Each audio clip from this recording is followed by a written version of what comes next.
कि डॉक्टर बाबा साहेब अंबेडकर जी ने हमें एक अच्छा मार्ग दिया, अंधविश्वास पाखंडवाद से दूर रह के एक वैज्ञानिक दृष्टिकोण विकसित करो, अपने आप को एकजुट करो, ज्ञान पर कब्जा करो, किसी भी सूरत में अपने बच्चों को पढ़ाओ और इतनी काबिलियत अर्जित करो, इतना ज्ञान अर्जित करो, ज्ञान आपको सम्मान दिलवाएगा।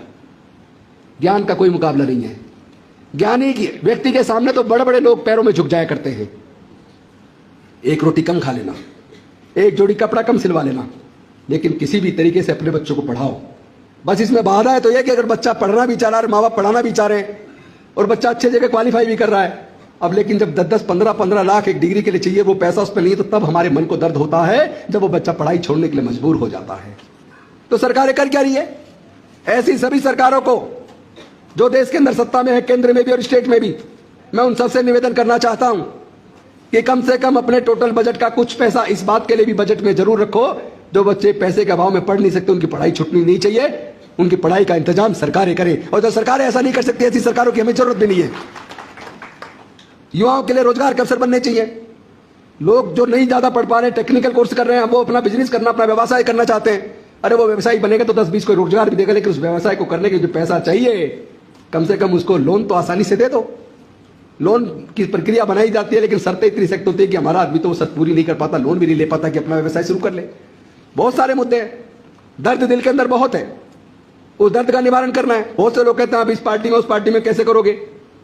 अरे इस दर्द का निवारण किसी पार्टी से नहीं होगा, अपने समाज को इतना मजबूत और तैयार करना पड़ेगा कि सारी पार्टियां समाज के सामने झुककर जो भी सत्ता में आए, समाज की बात को मान के हमारे विकास के रास्ते को बढ़ा दे।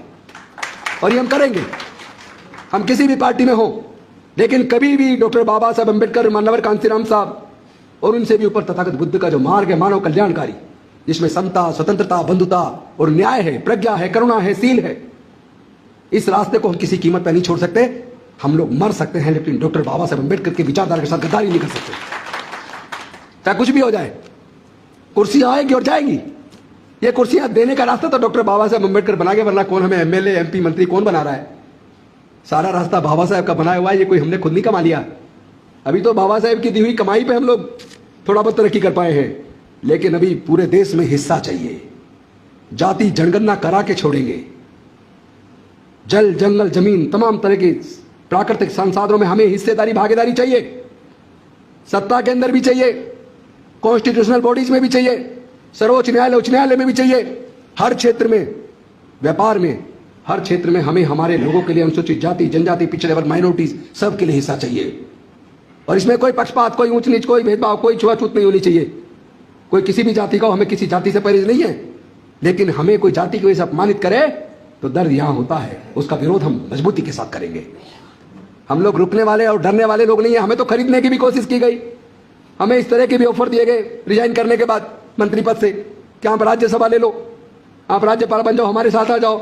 हमने कहा हम बिकाऊ माल नहीं है, हम डॉक्टर बाबा साहब अंबेडकर की सच्ची संतान हैं। हमें डराने की भी कोशिश की, सीबीआई लगाएंगे, ईडी लगाएंगे, इनकम टैक्स लगाएंगे। मैंने कहा जितना जल्दी हो सके लगा के हमें झूठा केस बना के जेल में डाल दो। हम जिस दिन जेल जाएंगे और मजबूती से हमारे सामाजिक न्याय की लड़ाई तेज हो जाएगी। हमें मारने की भी धमकी दी। हमने कहा जिस दिन हमें एक को मारोगे, हम जैसे करोड़ों अम्बेडकरवादी पैदा हो जाएंगे, लेकिन हमारी इस बाबा साहब अंबेडकर जी की सोच को और तथागत बुद्ध की विचारधारा को नहीं मार पाओगे। माफ कीजिए, मेरा गला बहुत ज्यादा खराब है, बैठा हुआ है, मैं पूरी क्षमता के साथ बोल भी नहीं पा रहा हूं, आप नोटिस कर रहे होंगे, लेकिन आपका जो भाव मैं आपके चेहरे पे पढ़ रहा हूं, सच में मेरे को आप सब लोगों पे ऊपर गर्व है।